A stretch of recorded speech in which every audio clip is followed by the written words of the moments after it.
조합제TV 시청자 여러분 안녕하십니까. 2019년 7월 17일 오후 4시입니다. 오늘은 뜻깊은 제헌절 헌법을 만든 날 71주년이 되는 날입니다. 우리나라는 1948년 5월에 총선을 하고 국회를 구성을 했습니다. 그 국회가 헌법을 만들었습니다. 이 헌법에 따라서 정부를 구성하여 1948년 8월 15일 대한민국이 수립되었습니다. 이 일련의 과정을 우리는 건국이라고 부릅니다. 건국은 어느 날을 딱 잘라서 설명할 수도 있는데 그것은 건국 과정이 완결되는 날이죠. 그날이 바로 1948년 8월 15일입니다만은 문재인 대통령은 대한민국의 건국을 인정하지 않고 지금까지 대한민국의 생일을 기념한 적이 한 번도 없습니다. 작년에 건국 70주년 행사도 하지 않고 올해 건국 100주년이라고 기리겠다고 약속하더니 그것도 취소하여 대한민국은 공식적으로 문재인 대통령에 의해서 건국 기념일이 없는, 생일이 없는 사생아로 전락하고 말았습니다. 문재인 정권의 목표는 대한민국의 정통성, 대한민국의 정체성, 대한민국의 정당성을 무너뜨려 가지고 그 다음에 북한 노동당 정권과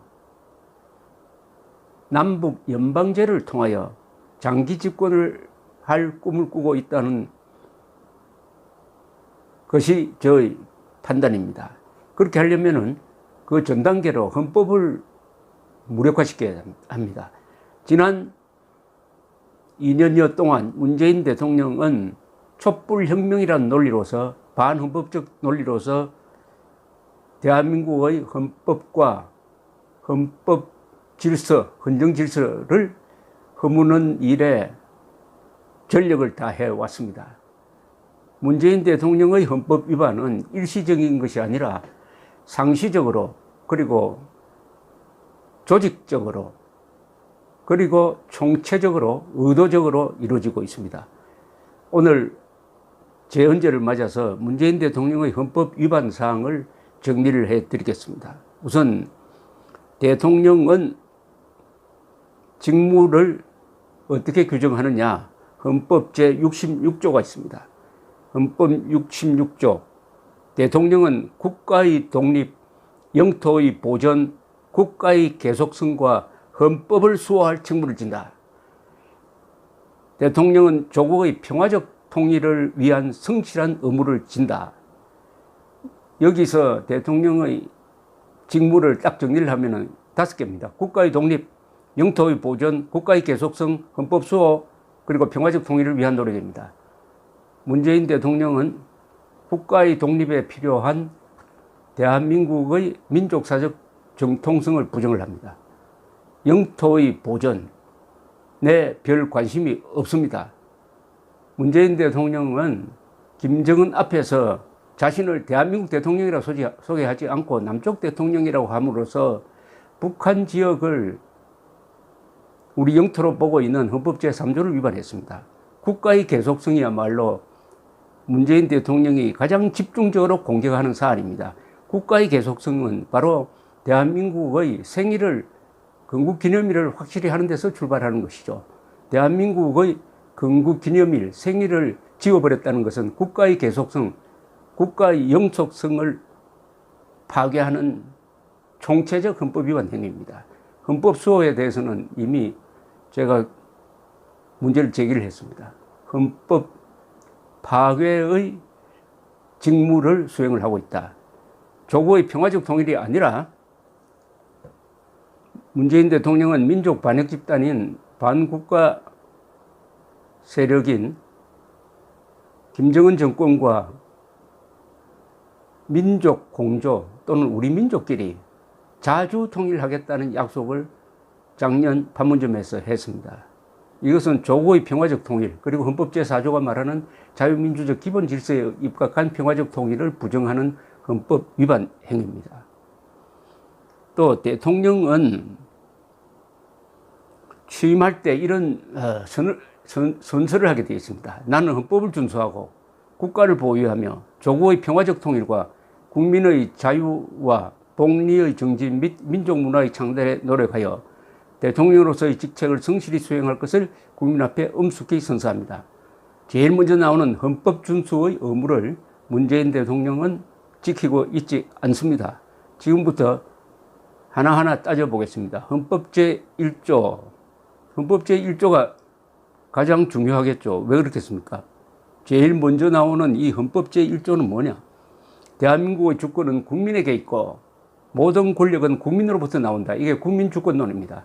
문재인 대통령의 행태를 보면은 계급주권론, 계급투쟁론을 가지고 있습니다. 자기 편에 서 있는 사람들을 사람으로 분류를 하면서 자기 편에 있는 사람만 주권을 행사할 수 있다. 반대편에 있는 사람은 적폐다. 이게 계급투쟁론입니다. 국민주권론을 위반하고 있는 문재인 대통령의 행동은 자연스럽게 국민주권론에 기반을 둔 대한민국 헌법을 위반할 수밖에 없는 것입니다. 철학이 다른 사람입니다. 문재인 대통령의 가치관은 대한민국의 가치관, 자유민주적 기본질서라는 최고의 이념과 정면 배치되는 가치관을 가지고 있으니까 모든 정책은 그 가치관에서 출발하니까 총체적 헌법 위반이 될 수밖에 없는 것입니다. 국민주권론 대 계급투쟁론입니다. 국민주권론 대 계급주권론이에요.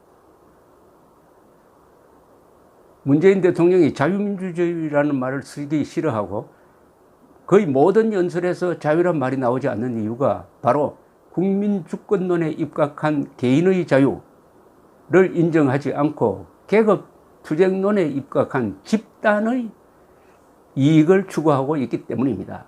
생각이 다른 게 아니라 가치관이 다른 사람입니다. 대한민국과는. 그다음에 헌법 제3조가 이게 굉장히 중요하죠. 헌법 제3조. 대한민국의 영토는 한반도와 그 부속도서로 한다. 따라서 북한 지역을 불법 강점하고 있는 김정은 정권은 절대로 국가를 인정하면 안 됩니다. 그러나 실체로서는 인정해야 되고 회담을 하고 할 수는 있는데 금기사항이 있습니다. 헌법 제4조가 바로 그렇습니다. 북한 지역을 우리의 영토로 인정하므로 대한민국 헌법은 반드시 자유통일을 명령합니다. 왜냐하면 불법 강점된 지역을 수복하는 것이 우리의 헌법의 목표로 되어 있습니다. 그게 헌법 제4조에 적혀 있습니다. 어떻게 되어 있냐? 대한민국은 통일을 지향하며 자유민주적 기본질서에 입각한 평화적 통일 정책을 수립하고 이를 추진한다. 여기서 자유민주적 기본질서에 입각해서 평화적 통일을 추진하려면은 북한은 공정한 선거를 통해서 뽑힌 정권이 아니므로, 구성된 정권이 아니므로 북한은 자유민주적 정당성이 없습니다. 그러면 북한과 통일을 논의하면 안 됩니다. 대화는 할 수가 있어요. 바로 서독이 동독에 대하여 견지했던 원칙입니다. 자유민주적 기본질서에 입각해서는 북한을 자유민주 국가로 인정하면 안 됩니다. 통일을 논의할 수는 없습니다. 다른 것은 논의해도 돼요. 그런데 문재인 대통령은 김정은을 상대로 통일을 논의하고 합의를 한 게 자유민주적 기본질서에 입각한 평화적 통일 정책이 아니라 이른바 사기적 민족공조에 입각한 자주통일이라고 약속을 했습니다. 이것은 헌법 제4조를 정면으로 위반하는 반역적 합의죠. 민족 반역자와 자주통일에 합의했다. 헌법 제4조 위반이고 헌법 제3조도 동시에 위반합니다. 그 다음 헌법 제5조를 위반하고 있습니다. 헌법 제5조. 국군은 국가의 안전보장과 국토방위의 신성한 의무를 수행함을 사명으로 하며 그 정치적 중립성은 준수된다. 지금 문재인 정권 하의 국군은 정치적 중립성을 포기했습니다. 국가 안전보장의 최후 보루로서의 사명도 포기했습니다. 그 수많은 증거 중에 첫째, 국군은 북한군에 대해서 어떤 태도를 취하고 있느냐? 주적으로 보지 않겠다고 했습니다. 북한군을 주적으로 보지 않으면은 대한민국을 주적으로 보겠다는 것이 그 말 속에 관로 안에 들어가 있습니다. 헌법은 북한을 주적으로 보도록 했고 반국가단체로 규정하고 있는데 국군이 북한을 주적으로 보지 않겠다는 것은 국가의 안전보장을 포기했다는 겁니다. 대한민국의 안전보장은 북한을 적으로 보고 공산주의를 악으로 보아야만 가능한 것입니다. 왜 이렇게 했느냐? 그건 국군의 생각이 아니라 문재인 대통령의 반헌법적 생각을 받아서 정책화하는 과정에서 바로 정치적 중립성을 스스로 짓밟은 것입니다. 정권에 충성하면 안 됩니다. 우리 국군은 반드시 헌법에 충성해야 됩니다. 그것이 국가의 안전보장의 필수 조건인데 따라서 헌법 제5조를 위반했습니다. 또 위반한 게 있습니다. 헌법 제7조. 공무원의 신분과 정치적 중립성은 법률이 정하는 바에 의하여 보장된다. 문재인 정권은 취임할 때부터, 문재인 정권은 등장할 때부터 촛불혁명의 도구가 되어야 한다. 공무원은 촛불혁명의 도구가 되어야 한다. 바로 정치적 수단으로 삼았습니다. 공무원의 신분과 정치적 중립성은 법률이 보장하는데 그 공무원은 어떤 존재냐? 헌법 제7조 1항 공무원은 국민 전체에 대한 봉사자이며 국민에 대하여 책임을 진다고 되어 있습니다. 그렇지 않고 이 공무원을 문재인 정권에 대한 봉사기관으로 만들었습니다. 민노총 등 문재인 지지 세력에 대한 봉사기관으로 만들고 일반 국민의 이익을 도외시하는 그런 공무원 집단으로 만들어버리고 말았습니다. 정치적 중립성을 훼손했습니다. 그 다음 헌법 제10조가 제일 중요합니다. 우리 헌법에서 가장 중요한 헌법의 심장이라고 불리는 헌법 제10조. 모든 국민은 인간으로서의 존엄과 가치를 가지며 행복을 추구할 권리를 가진다. 국가는 개인이 가지는 불가침의 기본적 인권을 확인하고 이를 보장할 의무를 진다. 인간 존엄성입니다. 모든 국민은 인간으로서의 존엄과 가치를 가진다고 그랬어요. 모든 국민은 문재인 정권은 북한 동포에 대한 인권을 완전히 포기했습니다. 북한 동포는 헌법에 따라서 우리 국민입니다. 2,500만 북한 동포의 인권 문제를 전혀 거론하지 않습니다. 이것은 바로 헌법 제10조 모든 국민의 존엄과 가치를 국가가 지켜가야 한다는 이 규정을 정면으로 위반하고 있습니다. 그 다음에 제11조를 위반하고 있습니다. 모든 국민은 법 앞에 평등하다.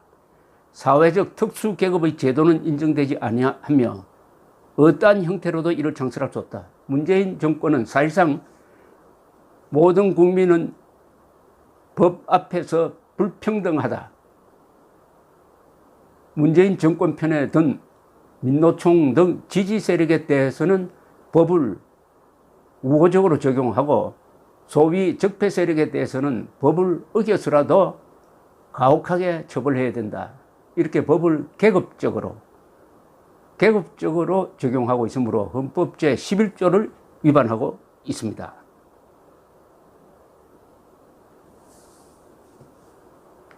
자, 이렇게 되면은 정리를 하겠습니다.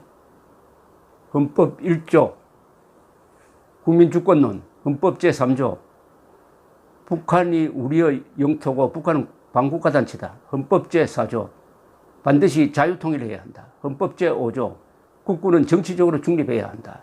헌법 제7조 모든 공무원은 국민 전체에 대한 봉사자이지 정권을 위한 봉사를 하면 안 된다. 7조입니다. 그게. 그 다음에 헌법 11조 법은 공정하게 집행되어야 한다. 그리고 헌법 69조 대통령의 선서 헌법 제66조 대통령의 책무 5개 국가의 독립 영토의 보전 헌법의 수호 그리고 국가의 계속성 통일을 위한 노력. 자, 이러면은 1조 3조 4조 5조 7조 10조 11조 66조 69조 지금 제가 외우는 것만 해도 9개 헌법 조항을 정면으로 위반하고 있는 문재인 대통령입니다. 이게 한국이 헌정 위기에 서 있다는 것을 잘 보여주고 있습니다. 그러나 이 헌법이라는 것은 활자에 불과합니다. 이것을 어떻게 힘을 쓰게 만드느냐 하는 것은 국민들이 행동을 통해서 활자에 불과한 헌법을 불러내야 합니다. 불러내어 헌법의 힘으로 반역 세력을 또는 반역자를 응징해야 합니다. 그것은 국민입니다. 헌법은 지금 누워 있습니다. 헌법을 이렇게 세워야 합니다. 이게 오늘 제헌절 71주년을 맞은 우리의 다짐이 되어야 할 것이라고 생각합니다. 감사합니다.